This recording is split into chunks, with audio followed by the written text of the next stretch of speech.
अपने यहाँ भोजन पर बुलाओ। गोबरी कहती है आप मेरे घर भोजन पर आइए। भोजन का मन कर दिया। गोबर भंवरा तो बड़ा प्रसन्न था कि चलो मेरे मित्र ने मुझे बुलाया है अपने घर।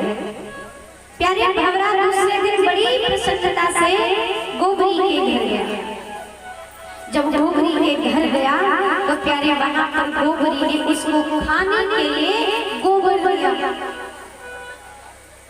जब गोबर दिया तो महाराज आज भंवरा बड़ा दुखी हो गया, बड़ा पश्चाताप करने लगा। अरे भगवान, मित्रता तो ठीक था, लेकिन ये तो गोबर में रहने वाली गोबरी और आज मुझे भोजन पर बुलाया।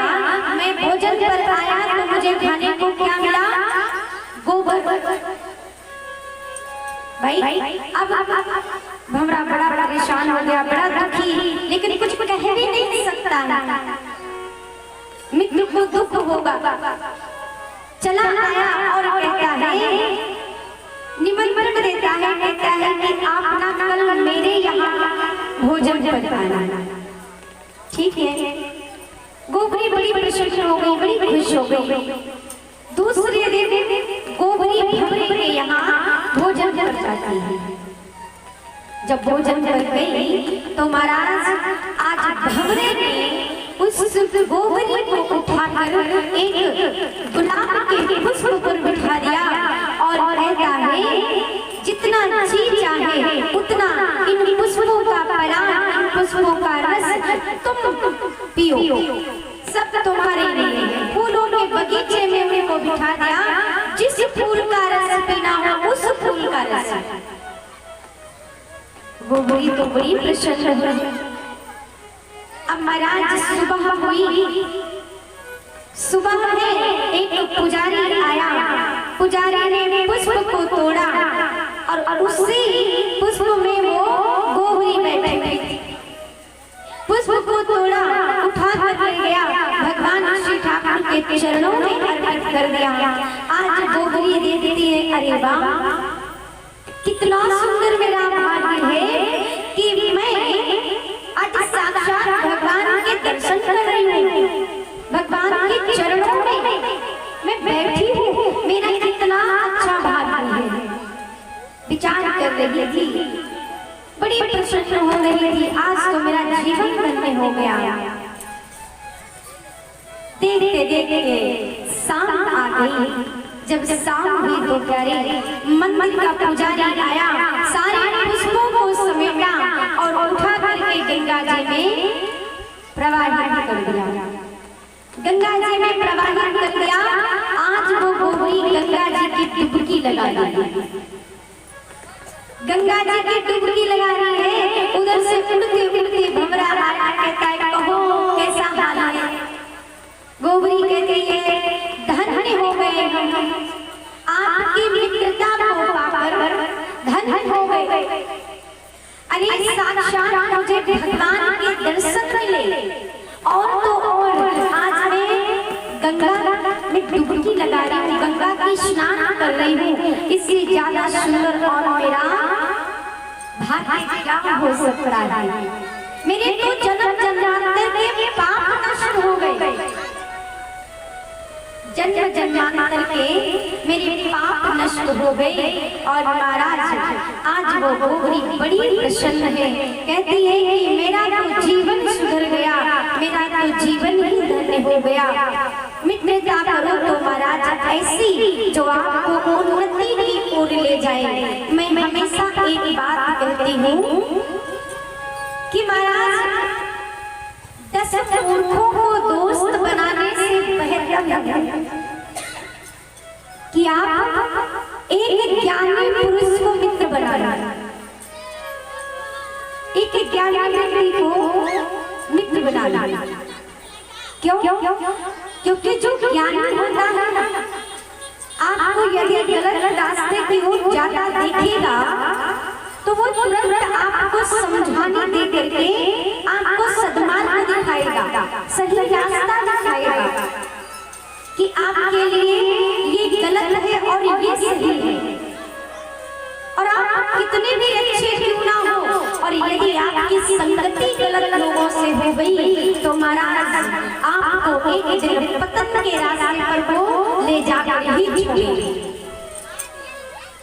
इसलिए माता पिता का प्रथम दायित्व बनता है कि वो अपने बच्चों को ये अवश्य देखें, अपने बच्चों के ऊपर नजर रखें कि मेरे बच्चों की मित्रता किससे है, कैसे लोगों से है, कहीं मेरे बच्चे गलत तो नहीं संगति में चले गए। और अपने आप को भी देखना चाहिए, जो व्यर्थ की बातें करे उससे बिल्कुल दूर हो जाओ, क्योंकि सामने वाला सत्य कह रहा है कि झूठ कह रहा है, ये आपको पता नहीं है, और आप उसकी हर बात में हाँ में हाँ मिला रहे हो, तो फिर आगे पाप के हिस्सेदार आप स्वयं बन रहे हैं। आज लोग ज्यादा से इस बात से दुखी हैं, हम पाप तो नहीं किए, किसी को बुरा तो नहीं कहे, लेकिन मेरा मन उदास है, पूछो क्या हो गया, तो कहते हैं पता नहीं, लेकिन मन उदास है, किसी से बात करने की इच्छा नहीं है, रोने का मन कर रहा है, वजह नहीं पता, कारण नहीं पता, लेकिन मन उदास है। क्यों? क्योंकि आप न जाना कितने लोगों से मिलते हो, हर बात में हाँ करना गलत है, क्योंकि आप नहीं जानते सामने वाला क्या सत्य कह रहा है कि झूठ कह रहा है। आप उसकी हर बात में हाँ सही बात, हाँ सही बात, हाँ सही, ये जो कर रहे हो ना, ये आपको न चाहते भी पाप की ओर ले जा रहा है। आप उसके आधे पाप के भागीदार स्वयं बन जाते हो। इसीलिए हाँ में हाँ मिलाई तो आपका मन उदास होता है, क्योंकि उसके वाइब्रेशन आप तक आती है। इसलिए एक बात हमेशा याद रखो, कभी किसी की हर बात में जब तक जानो नहीं, पहचानो नहीं, तब तक हर बात में हाँ नहीं करना, वो भी पाप होता है। हम तो कहते हैं सुनो ही नहीं, हाँ की तो बात छोड़ो। अगर कोई व्यर्थ की बातें करता है, फलाने के घर में क्या हुआ, हमसे क्या हुआ, क्या झगड़ा लड़ाई किसके घर नहीं होता। अगर कोई कहता है तो महाराज उसको अच्छी बात बताओ, भगवान को याद करो, भगवान से बात कहो, भगवान सुनेगा। विशेष व्यक्ति को सुनाने से आपकी समस्या का हल नहीं होगा, आपकी समस्या बढ़ेगी। इसलिए संगति का बहुत असर होता है। यदि संग करना है तो सत्संग का, सत्संग की गंगा में नहा लो। कैसे?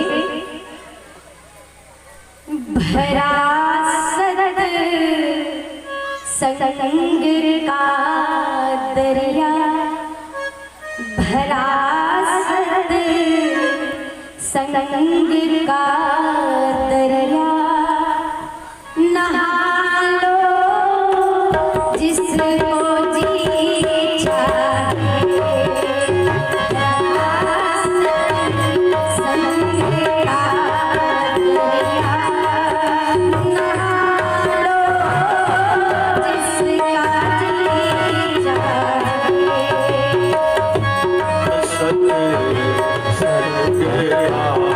दरिया, नहा लो जिसका जी चाहे।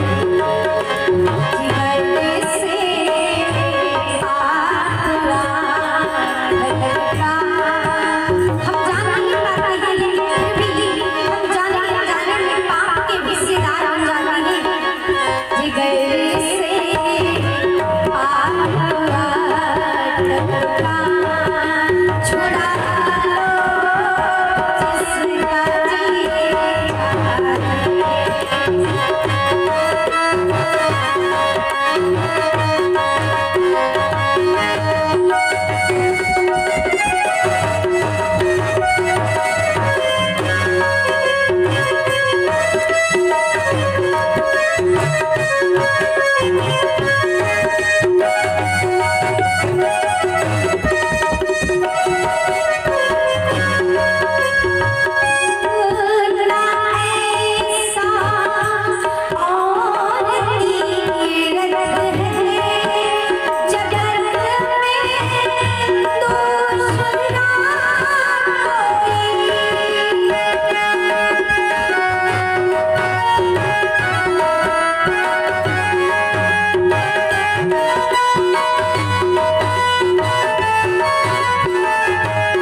शंग का दरिया नहा लो जिसका जी चाहे। कोई बाध्यता नहीं है, कोई बंधन नहीं है, आपका जी चाहे तो नहा लो, खुली गंगा बह रही है प्यारे। इसलिए जितना हो सके, जितना मिले, भगवान का भजन करो, भगवान का सत्संग करो। इस भागवत की गंगा में डुबकी लगाने से कभी वंचित ना हो। बड़े भाग्य से, बड़े मुश्किल से मिलता है। तो प्यारे, आप सभी ने कल क्या सुना याद है? बताइए।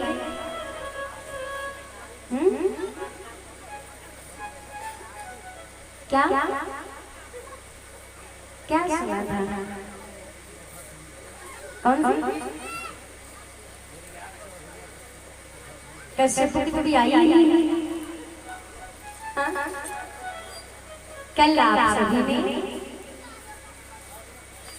श्री सुखदेव मुनि महाराज राजा, सर्वप्रथम आप सभी ने राजा परीक्षित की कथा सुनी, परीक्षित के जन्म की कथा सुनी, भीष्म पितामह का आपने सुना, और उसके बाद में राजा परीक्षित को कैसे श्राप लगा वो आपने सुना।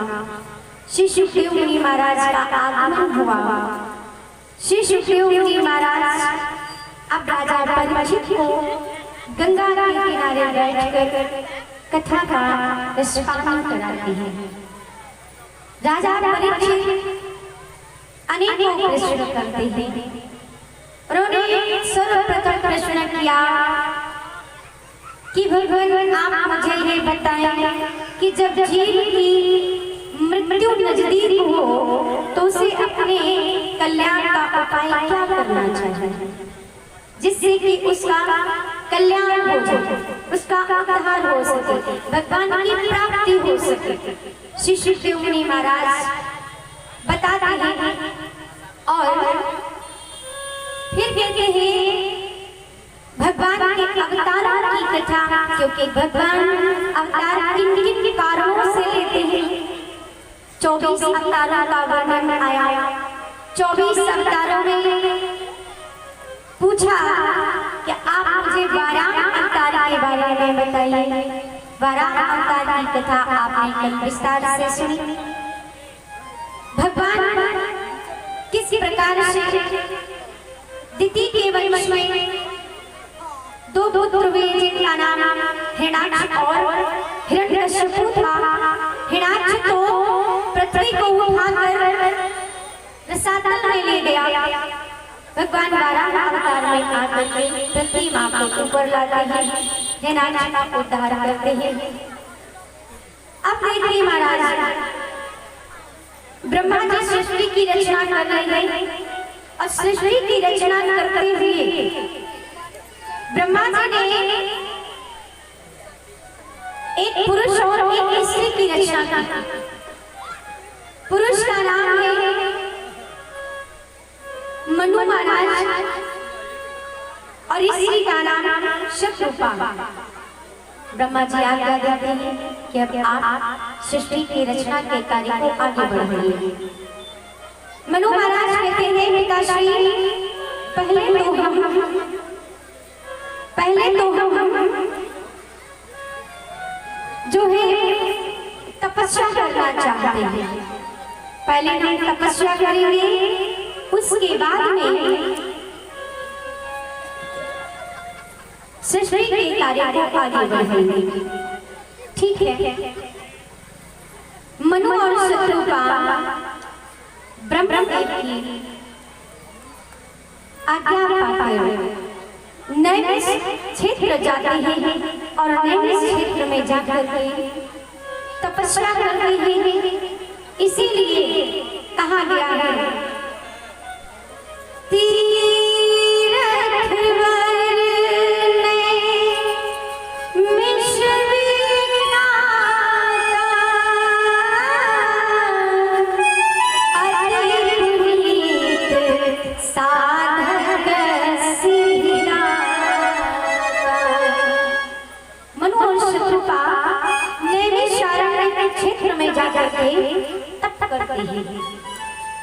12,000 वर्षों तक तप करने के बाद फिर प्रजापिता ब्रह्मा जी से आज्ञा पाकर सृष्टि के रचना के कार्य को आगे बढ़ाते हैं, जिसमें कि मनु और शत्रुपा की प्रथम संतानें 5 हुई।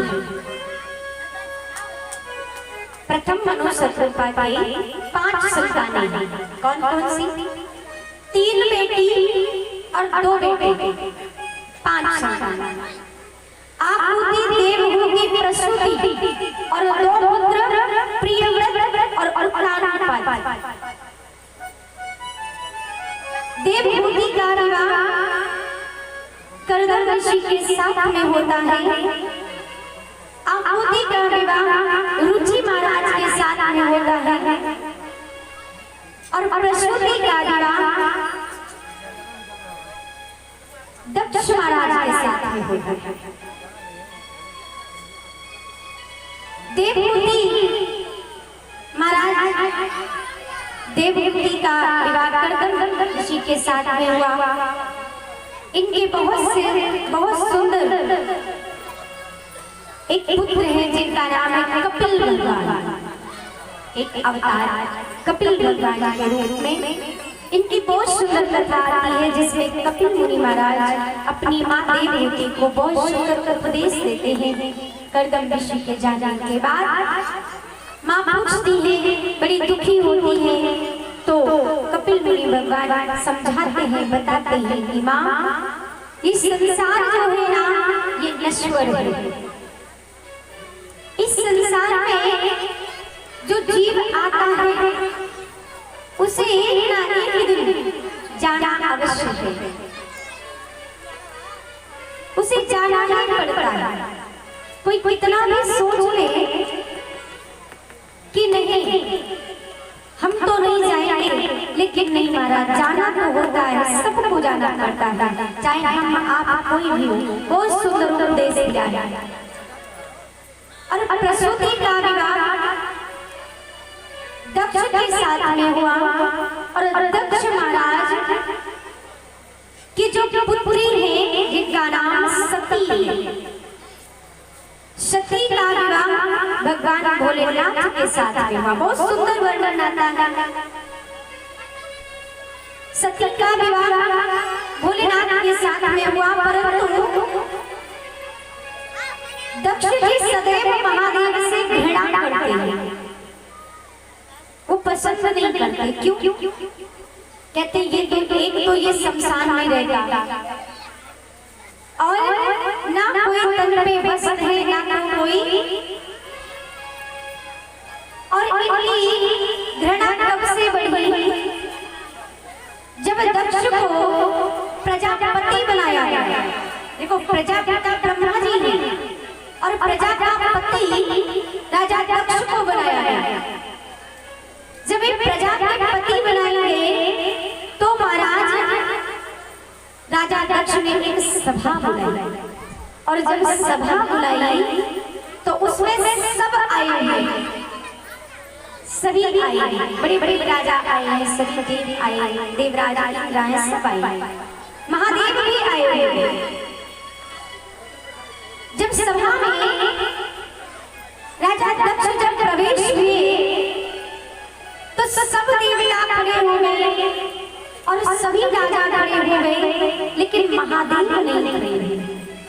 महादेव क्यों नहीं खड़े हुए? क्योंकि आपको पता है कि जहाँ पर भी महादेव को थोड़ा सा भी वक्त मिलता है, थोड़ा सा भी समय मिलता है, बोले बाबा बस समाधि में चले जाते हैं, राम राम राम करने लगते। उनको पता नहीं चलता क्योंकि वो समय को सफल करते हैं, बस समाधि में चले जाते हैं, हमेशा राम का स्मरण करते हैं। भोलेनाथ ने देखा कि थोड़ा सा समय है, अपना समाधि में लीन हो गए, मगन हो गए। जब प्रजापति दक्ष सभा में आए तो सब उठ करके उनको सम्मान से नमस्कार करते हैं, प्रणाम करते हैं, लेकिन भोलेनाथ नहीं खड़े हुए। जब भोले बाबा नहीं खड़े हुए तो दक्ष को क्रोध आ गया। जब क्रोध आ गया तो तो दक्ष कहते हैं कि देखो ये है तो मेरा दामाद, है तो मेरा दामाद, लेकिन इसको उतना भी नहीं पता है कि जब अपने से कोई बड़ा आता है, अपने से कोई सम्मानीय आता है, हम तो इसके ससुर हैं और ससुर होने के नाते हम तो एक पिता की तरह है। तो इसका जो फर्ज बनता है, कर्तव्य बनता है कि ये उठकर हमें प्रणाम करते, मेरे चरण स्पर्श करते, लेकिन नहीं किया तो प्रणाम तो करना चाहिए, पर ये तो खड़ा भी नहीं हुआ। जब ऐसे कहा तो महाराज बोले बाबा को बीच सभा से आज अपमानित करके छोड़ दिया। बोले बाबा चले गए। इधर मैया सती बहुत समय, क्योंकि इनकी भी आगे कथा बड़ी सुंदर आती है। एक बार त्रेता युग माहे, एक बार त्रेता युग माहे, शंभु गए कुमजरी सिपाही। महादेव और मैया सती जब हमारी मर्यादा पुरुषोत्तम श्री राम का अवतार हुआ त्रेता युग में, तो भोले बाबा एक दिन विचार करते हैं कि हमारे राम तो इस सृष्टि पर बड़ी सुंदर लीला करने के लिए अवतार ले चुके हैं, तो क्यों ना चले उनकी कथा सुनने के लिए। तो वो प्रयागराज आए हैं भरद्वाज ऋषि के पास। यहाँ पर एक संत है जिनका नाम है कुंभज। मैया सती भी साथ में आई है, और जब यहाँ पर आकर के जैसे ही कुंभज ऋषि के पास महादेव पहुँचे हैं, तो आज कुंभज ऋषि उठ करके महादेव के चरण पखारने लगे। मैया सती को बड़ा अचंभा हुआ कि होना तो चाहिए श्रोता वक्ता की पूजा करे, पर यहाँ पर उल्टा है, यहाँ पर तो वक्ता स्वयं श्रोता की पूजा कर रहा है। क्यों? कुंभज से कहते हैं घड़े को करते हैं, कहते हैं कि घड़ा तो चलकर सागर के पास जाता है, गंगे के पास जाता है, लेकिन जब कुआं या यूं कहे जब सागर स्वयं चल करके घड़े के पास आए, तो इससे सुंदर और बात क्या हो सकती है। आज कुंभज ऋषि उठ करके महादेव की पूजा अर्चना करते हैं और कथा कहना प्रारंभ करते हैं। कथा सुन करके महादेव आगे बढ़े तो मैया सती से कहते हैं कि देवी कथा कैसी लगी? ठीक है, लेकिन मन में संशय था। और भोले बाबा विचार करते हैं जिनकी कथा में सुनकर आ रहा हूँ, कहीं वही दर्शन दे दे तो कितनी बड़ी बात हो जाए, कितनी अच्छी बात हो जाए।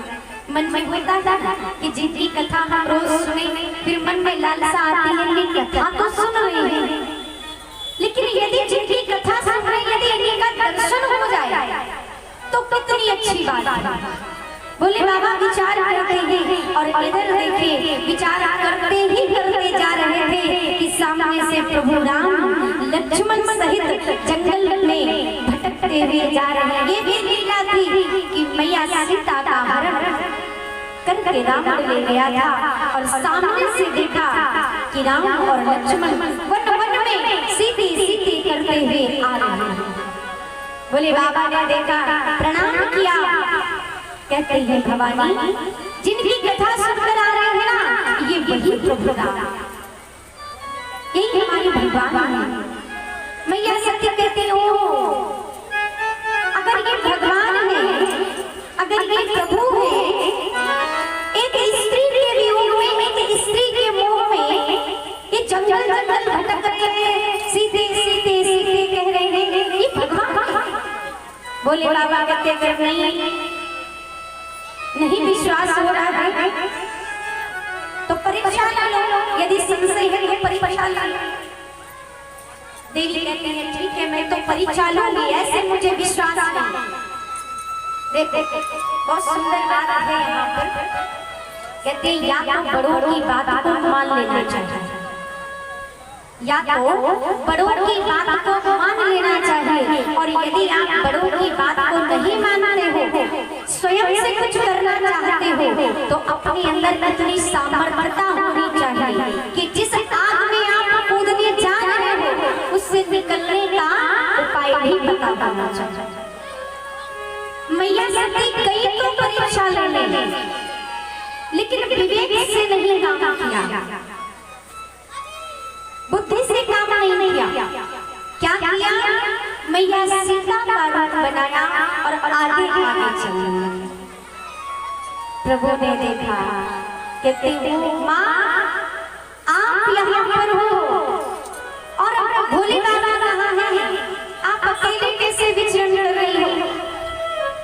जैसे ही मैया सती ने देखा समझ गई, कुछ बोले बिना बोले ही महाराज वापस आ गई। भोले बाबा ने कहा बड़ी जल्दी आ रही है, किसी हाँ महादेव हमने ना जैसे आपने प्रणाम किया ऐसे ही मैंने प्रणाम किया।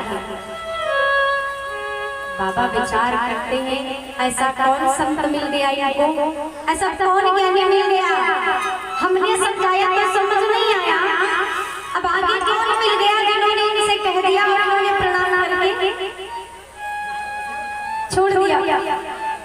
नेत्र बरबर करते हैं, सब देख लेते हैं, देवी झूठ बोला। देखो एक तो बात नहीं मानी, दूसरा काम किया कि मैया सीता का रूप बनाया जो जगत जननी है, सबकी मां, और तीसरा झूठ बोला। बोले बाबा ने मन ही मन में विचार किया मैं तुम्हारा परित्याग करता हूं, पर बताया नहीं। देवता पुष्प वर्षा करने लगे, बाप भोलेनाथ ऐसा तो सिर्फ आप कर सकते हो और तो कोई नहीं कर सकता। मैया सती पूछ के हार गई, बाबा बताओ आपने क्या प्रतिज्ञा किया? और भोले बाबा सोचते हैं यदि मैं बताऊंगा तो इनको कष्ट होगा, बताया नहीं, लेकिन जाकर के स्वयं समाधि में बैठे। समाधि में बैठ गए तो महाराज इधर एक समय आया जब दक्ष जी को प्रजापति बुलाया गया, तो सारे देव गंधर्व सब सज करके जा रहे हैं, विमानों से जा रहे हैं और कैलाश से होकर जा रहे हैं।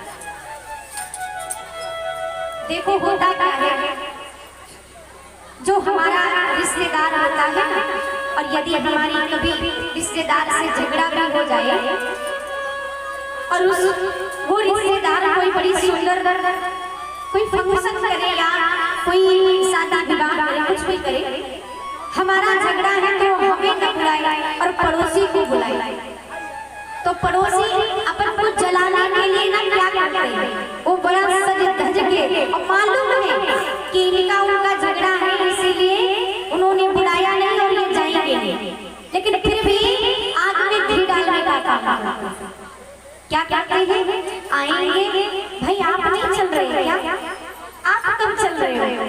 कहते कहाँ? अरे आपके रिश्तेदार ने हमारे पास निमंत्रण आया था, हम तो तैयार होकर जा रहे हैं, आप नहीं चल रहे? नहीं हमें नहीं बुलाया गया, थोड़ा सा हमारी रिश्तेता है, और चला के देखो हम जा रहे हैं पर तुमको नहीं बुलाया। वही हाल हुआ क्योंकि सबको पता है कि भोले बाबा से दक्ष जी ईर्ष्या करते हैं, उनको निमंत्रण नहीं दिया है, पर फिर भी आज सब आकाश मार्ग से कैलाश से होते हुए जा रहे हैं। इधर नारद जी निकले, मैया सती ने देखा तो मैया सती कहते हैं देवर्षि नारद जी जरा ठहरिए। नारद जी आया, हाँ माता आप नहीं जा रहे, आप अभी तैयार नहीं हुई? कहा पता है कि नहीं बुलाया है, फिर भी आप नहीं जा रहे? कहा अरे आपके पिता राजा दक्ष ने इतने बड़े यज्ञ का आयोजन किया है, सब देव गंधर्व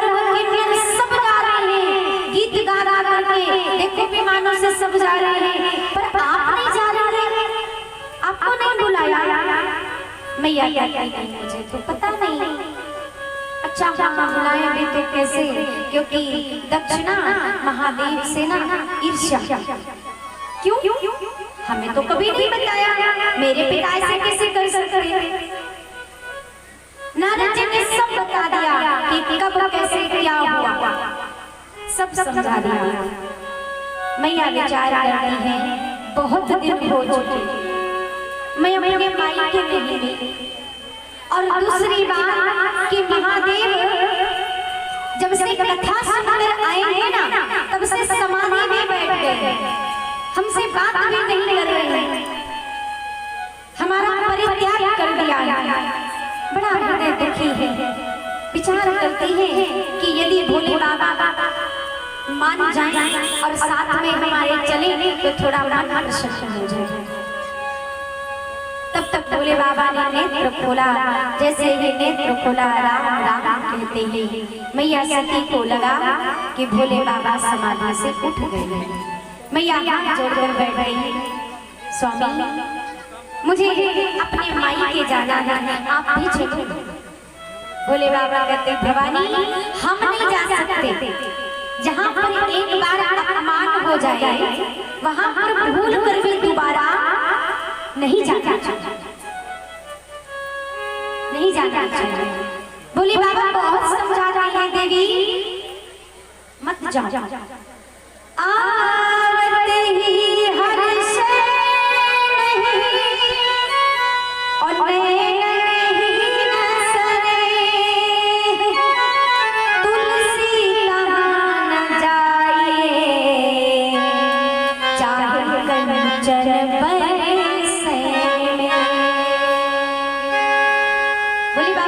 देवी मेरी बात मानो। आपने त्रेता में मेरी बात नहीं मानी, जिसका परिणाम आपको मुझे परित्याग करना पड़ा। और मैं कहता हूँ जहाँ पर बुलावा ना आए वहाँ पर भूल कर भी नहीं जाना चाहिए। मैया कहती स्वामी एक तो पिता का घर बेटी के लिए सदैव खुला हुआ, वो बिना बुलाए जा सकते। एक तो गुरु का घर बिना बुलाए जा सकते हैं, और एक तो मित्र का घर बिना बुलाए जा सकते। तीन जगहों पर निमंत्रण की आवश्यकता नहीं। भोले बाबा कहते हैं ये तो वहाँ की बात है जहाँ पर प्रेम संबंध है, यहाँ पर तो अपमान की बात है। देवी मान लो, पर मैया बड़ी दुखी थी, समझ में नहीं आया। बाबा कहते हैं ठीक है जाना है तो आप जाओ, पर हम नहीं जाएंगे। और आज नंदी को साथ में भेज दिया, कुछ गणों को भेज दिया, जाओ यदि वहाँ कोई बात हो रही है तो मुझे सूचित करना।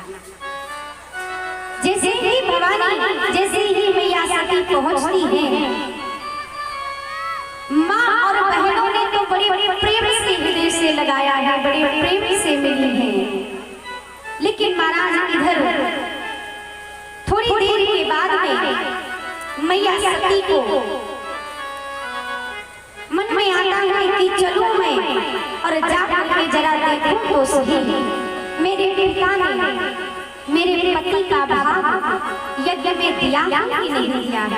और जैसे महाराज गई है तो वहां पर जाकर के क्या देखा, सबका तो भाग्य है लेकिन भोले बाबा का भाग्य नहीं, भोले बाबा का भाग्य नहीं। और जब ऐसा देखा तो सती मैया आज क्रोध, जब क्रोध आ गया तो महाराज क्रोध के मारे कहती है मैया कि यदि मैं चाहूं तो आपको मैं भस्म कर सकती हूँ, मैं चाहूं तो आपको भस्म कर सकती हूँ, परंतु मैं ऐसा नहीं करूंगी। क्यों नहीं करूंगी? क्योंकि आपको अभिमान है, और यदि मैं ऐसा करती हूँ तो आने वाले समय में एक बेटी के ऊपर कलंक लग जाएगा कि बेटी ने पिता की हत्या कर दी, इसलिए मैं ऐसा नहीं करूँगी। आपको बड़ा अभिमान है ना, और अभिमान वाला किसको नहीं आता? नहीं को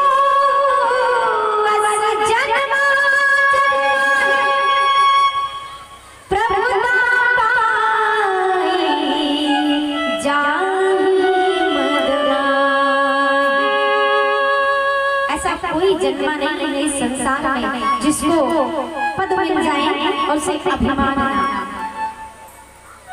कहते हैं आपको अभिमान हो गया है ना, आपने महादेव को भी नहीं किया।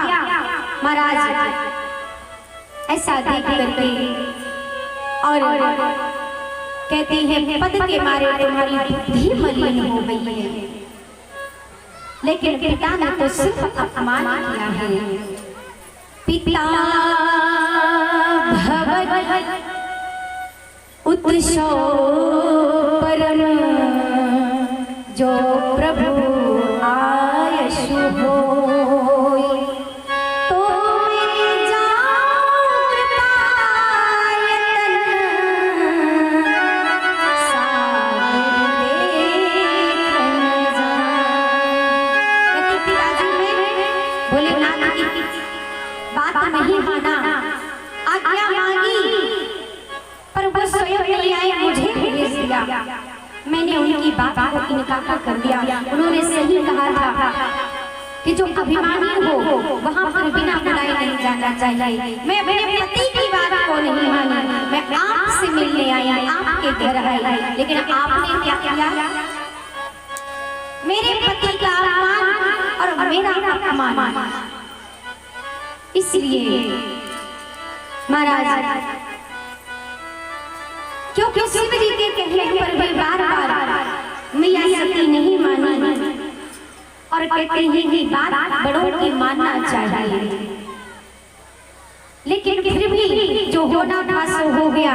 इसीलिए तो कहते हैं कर्म प्रधान विश्व रचना और जो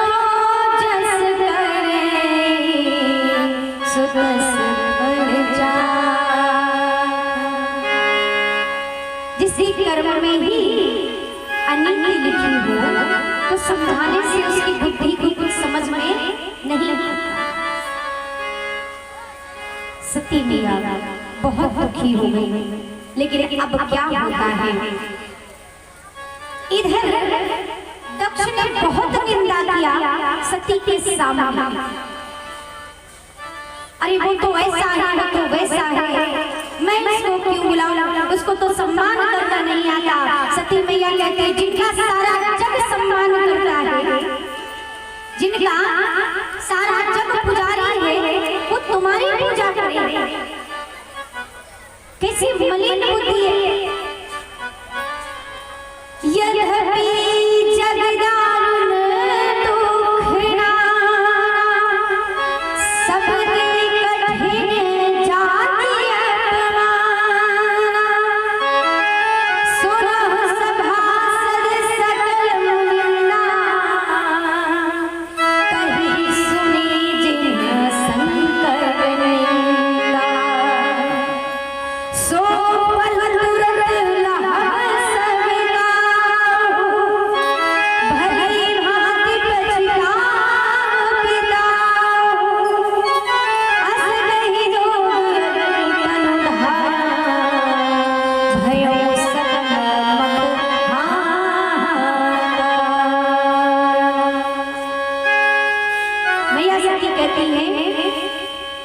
कि जो संकर की निंदा सुने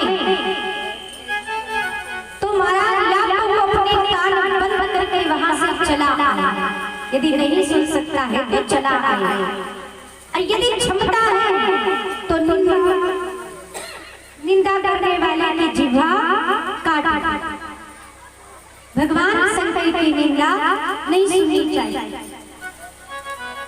कहते हैं मैया सती ने अपने आप को वहीं पर भस्म कर दिया,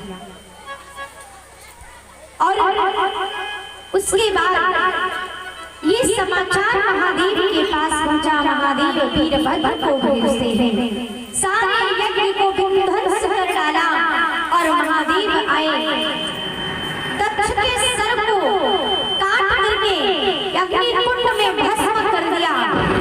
अब तो महाराज सब विनती करने लगे, महादेव क्षमा कर दीजिए, क्षमा कर दीजिए। बोले बाबा कहते हैं ठीक है, अब क्या करें? क्योंकि सिर तो भस्म हो चुका है। भोले बाबा ने बकरे का सर लगाया। अब जब बकरे का सर लगाया तो महाराज बकरा क्या करता है? मैं है ना, मैं करता है और वो तो बस बाबा बाबा बाबा बाबा यही करता रहता है।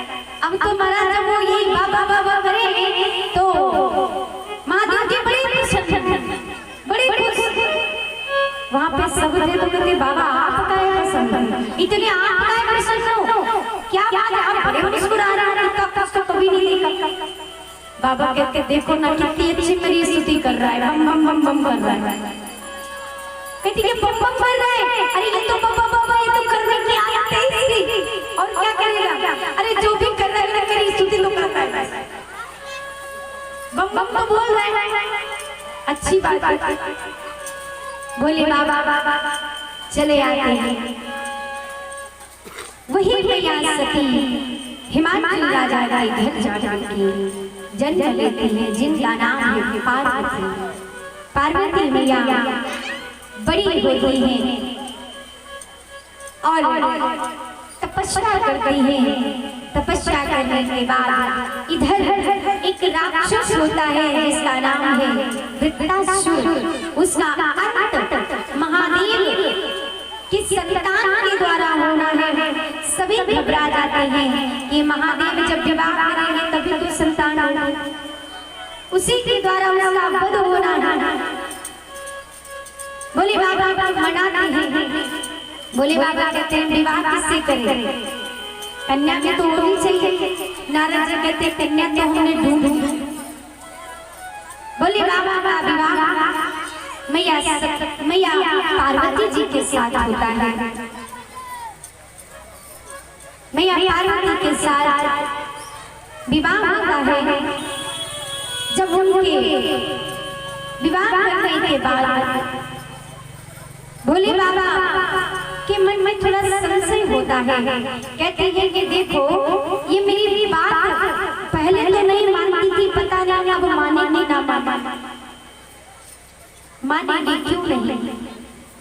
मैया पार्वती भी बड़े सुंदर से भगवान की कथा का रसपान करती है। तब जाकर के भोले बाबा भी प्रसन्न होते हैं।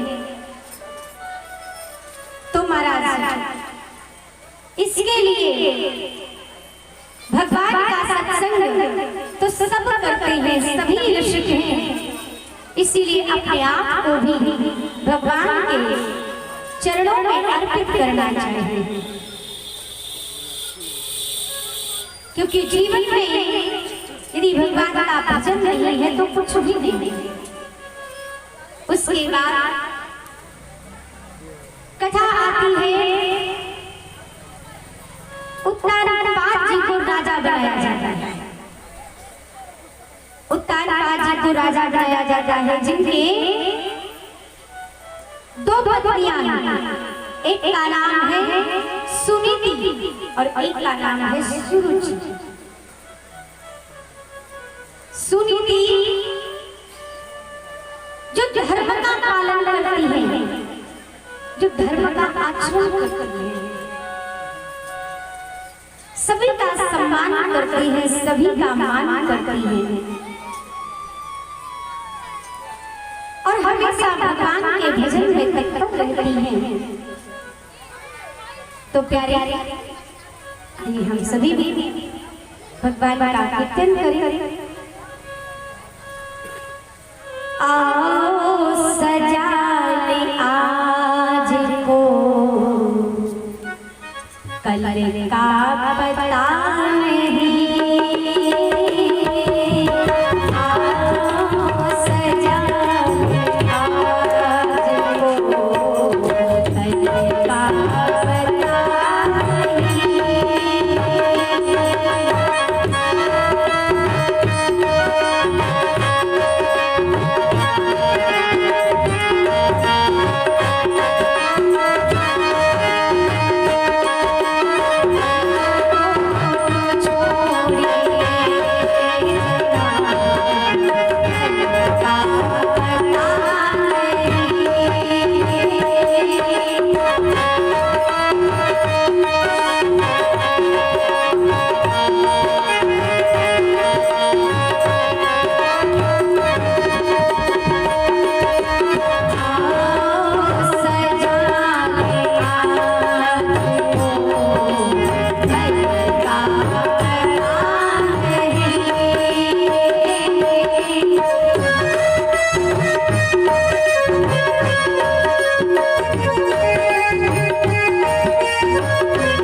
कहती हैं समय मिला तो प्यारे सब कुछ तो है लेकिन उनकी कोई शक्ति नहीं है।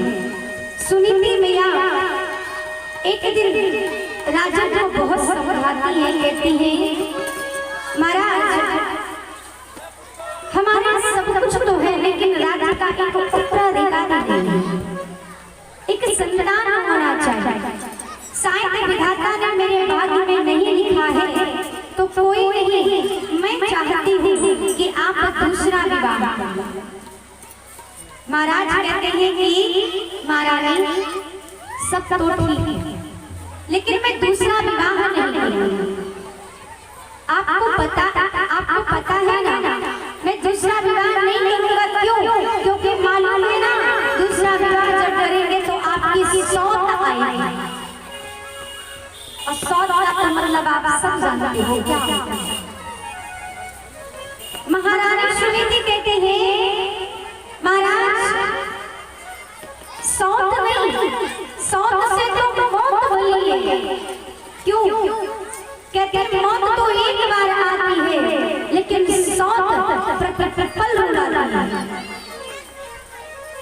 महारानी सुनीति कहते हैं स्वामी मैं सौत नहीं, मैं बहन को लाना चाहती हूँ, आप दूसरा विवाह कर लीजिए।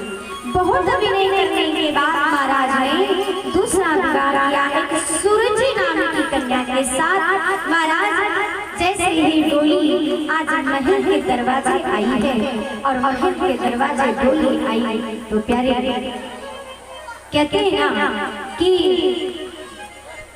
घर के लोग तो बाद में आते हैं लेकिन अड़ोसी पड़ोसी पहले आ जाते हैं।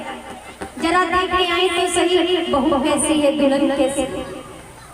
उसी प्रकार से आज सुनीति महारानी थोड़ा सा विलंब हो गया, नहीं आ पाई, लेकिन जो राजा के जो महल के उनके दास दासियां थे वो सब पहले आए और वो सब पहले आ गए और सब आपस में चर्चा करती हैं जितनी सुंदर बड़ी रानी है ना उतनी सुंदर। और जैसे ही बात ये सुनी कि महाराज सूरजी तो डोली से निकल के बाहर खड़ी है, बुला महाराज को। महाराज आए क्या हो? कहते हैं जब तुम्हारे महल में एक पहले से रानी बैठी है तो तुमने मुझे क्यों विवाह करके लाई, मुझसे क्यों विवाह किया? महाराज कहते हैं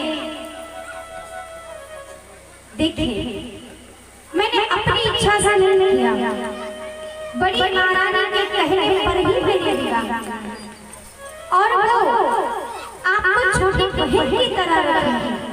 आप क्यों फिक्र करती हैं? नहीं, मेरी एक ही शर्त है, यदि आप मानोगे तो मैं रहूंगी, अन्यथा मेरी डोली उठाकर मेरे मायके भिजवा दीजिए। कौन सी शर्त है? बड़ी रानी को अभी महल से बाहर आ जाए तब मैं अंदर जाऊंगी, अन्यथा मेरी डोली को उठाकर मायके भिजवा। ये बात सुनीति को पता चली, सुनीति मैया दौड़कर आ गई, कहती है कि नहीं। सुनीति महारानी कहती मैंने तो बहुत राज्य का सुख भोगा है, अगर मैं बाहर भी चली गई ना कोई बात नहीं, पर ये तो अभी नहीं आई है ना। एक मेरे महल में एक नन्हा मुन्ना बच्चा आएगा, मेरे राज्य को एक उत्तराधिकारी मिल जाएगा, इससे और अच्छी बात क्या हो सकती है? अभी तो इनके सुख का समय है। वो स्वयं महल से बाहर चली जाती है, एक कुटिया डाल करके रहती है और महाराज इधर सूरजी महल में जाती है और बड़े राज ठाट से रहती है। सूरजी मतलब जैसे धन ऐश्वर्य रूप सौंदर्य से प्रेम है। सूरजी को केवल धन ऐश्वर्य बस इसी से प्रेम है। सूरजी मतलब महाराज किसी को अपने बालों से बड़ा प्रेम होता है, बालों से बड़ा प्रेम होता है, बड़ा सजाती संवारती रहती है। किसी को अपने रूप रंग से बड़ा प्रेम होता है, थोड़ा सा भी चेहरे पे दाग धब्बा हो गया बड़ा खराब लग रहा है, ये पार्लर में कहीं वो में कहीं, हर चीज की रुचि होती है, हर चीज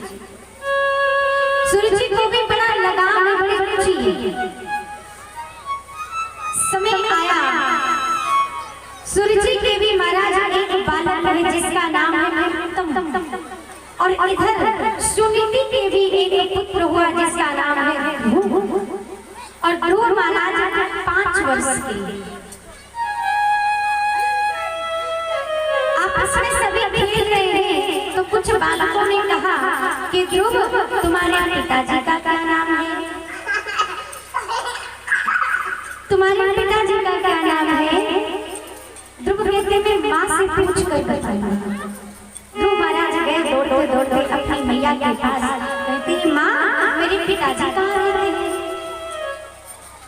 मैया कहते लाला देख वो जो बड़ा सा महल बना है ना, वो तेरे पिताजी का महल है।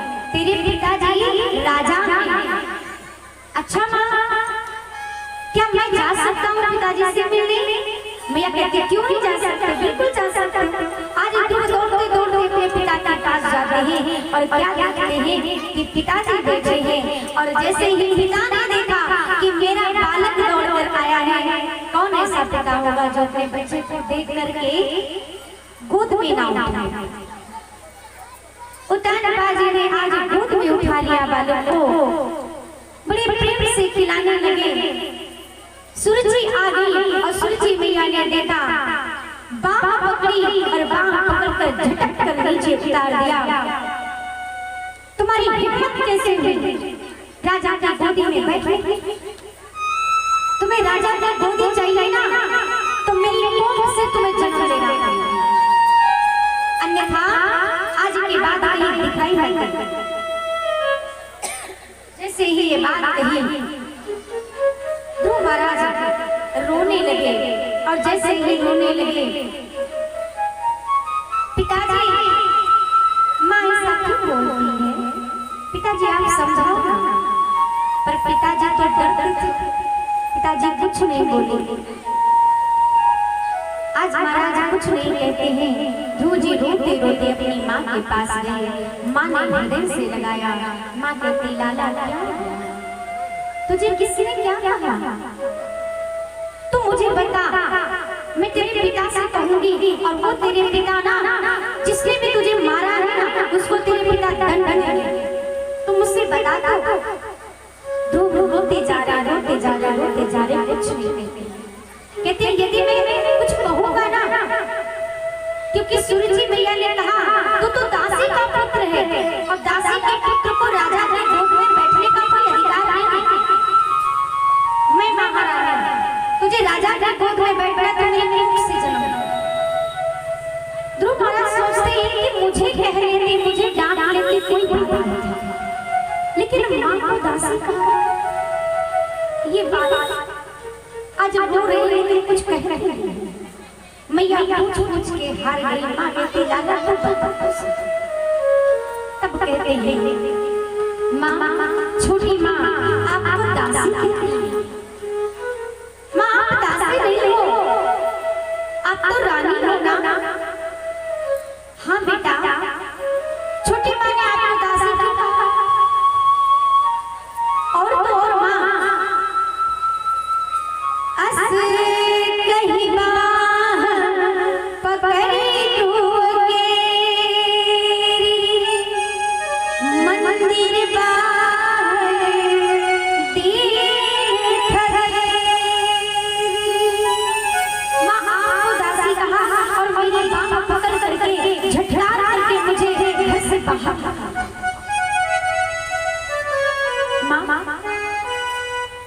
मैया कहते हैं लाला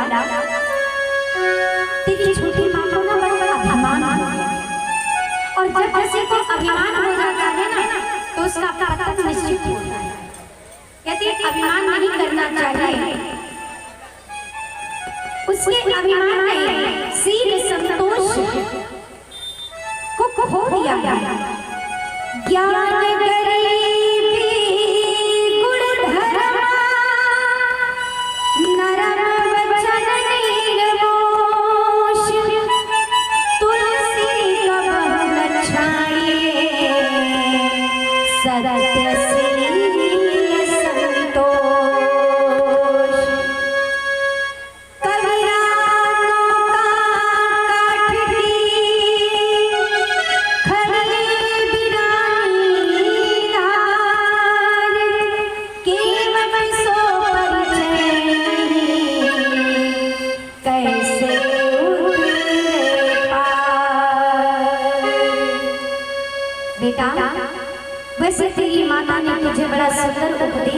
है कि राजा की गोद में बैठने के लिए तुझे तो महारानी की गोद से ही जन्म लेना चाहिए था, लेकिन तू तो मेरा पुत्र है ना। चल कोई बात नहीं है, तू भगवान की तपस्या कर, और जो भगवान की गोद में तू बैठ गया ना तो उनकी गोद से तुझे कोई उतार नहीं सकता। राजा की गोद में बैठने के लिए रानी की कोख से जन्म लेना अगर उचित है तो भगवान की गोद में बैठने के लिए तुझे तपस्या करना आवश्यक है। ध्रुव महाराज कहते हैं माँ तो मैं तपस्या करूंगा। वो परम पिता परमात्मा कहाँ रहते हैं जो सबके पिता है? तो कहते हैं वो तो बेटा वैकुंठ में रहते हैं। अच्छा तो माँ मैं तपस्या करूंगा, पर मैं अपने परम पिता की गोद में जरूर बैठूंगा जो जगत के पिता है। कहते हैं आलस में आकर के जीव भगवान को भूल जाता है, इसीलिए भगवान को प्राप्त नहीं कर पाता है। आज सुनीति प्रिया ध्रुव महाराज को बताती है, कहती है कि देखो बेटा आलस कबहू न कीजिए, आलस अरिसम जान, आलस से क्या घटे बल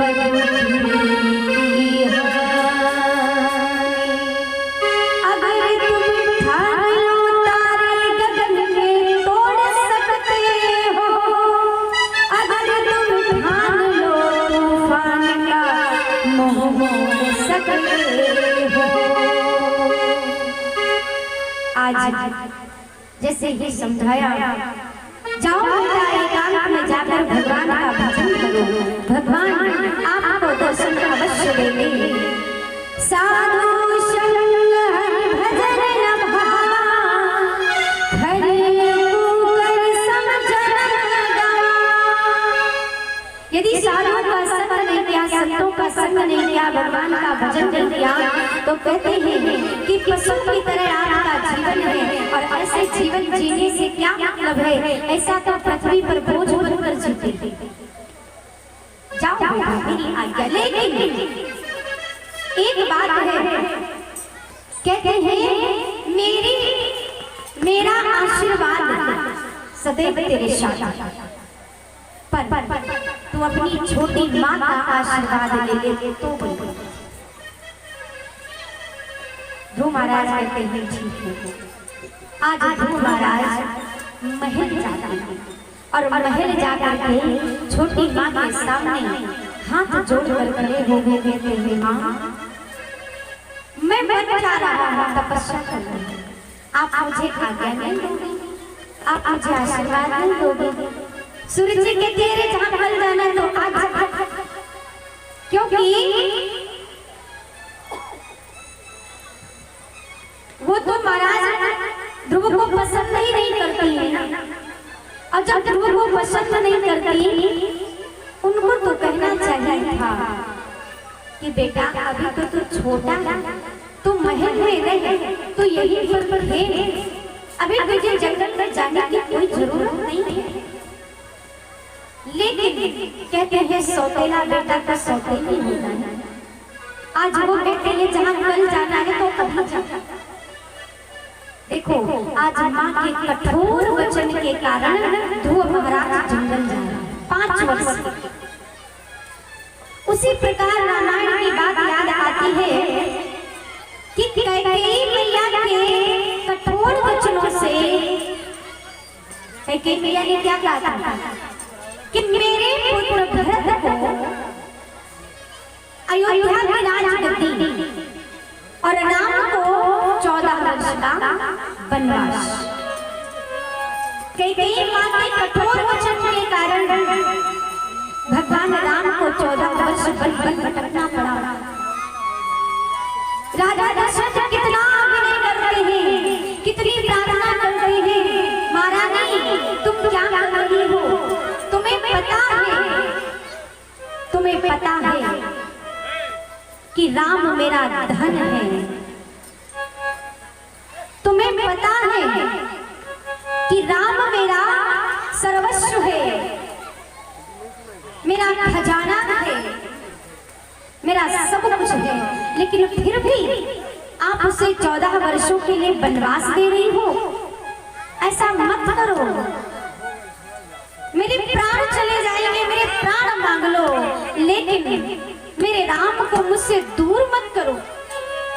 पर उन्होंने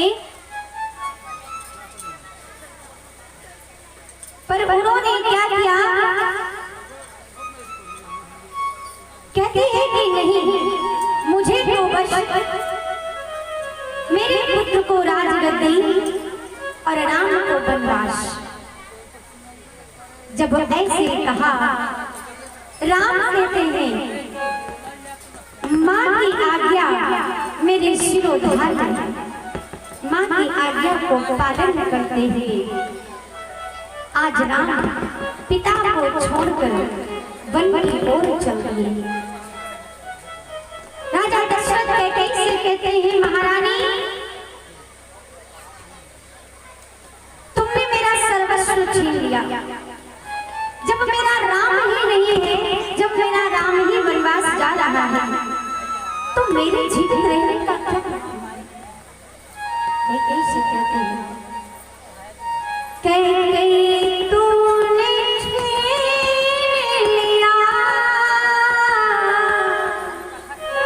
दशरथ के खजाने को,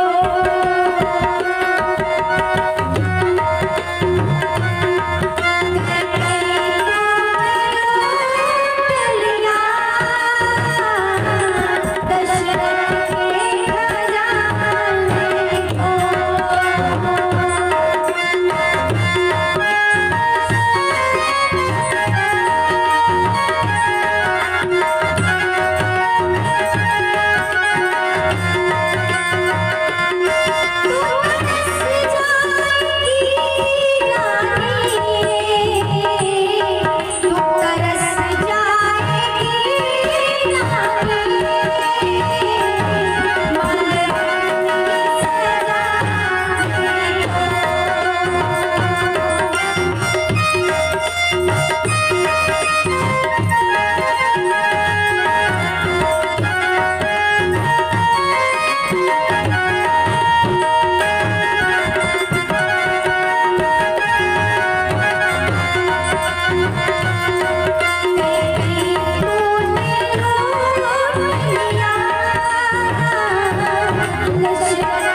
फिर भी कई माँ को कुछ समझ में नहीं आया।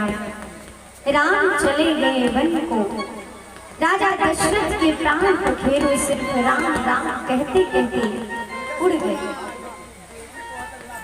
दशरथ के प्राण निकल गए पर कैकेयी को तरस नहीं आया। राम तो जो जगत के पालनहार हैं, जो जगत के सृजनहार हैं, आज वही राम प्यारे वन वन में भटक रहे हैं, वन वन में भटक रहे हैं। जो राजकुमार थे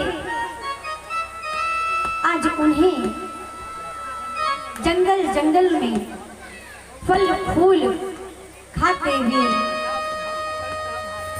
इधर उधर कभी मिलता है कभी नहीं भी। जो कितने व्यंजन पाने वाले, दुनिया को खिलाने वाले, संसार को देने वाले, आज वही फल फूल खा रहे हैं। जिसके लिए बहुत सुंदर सा कहते हैं, दशरथ के राज। भैया क्या कर रहे हो? 3 बार इनको नहीं चाहिए तो हम क्या करें?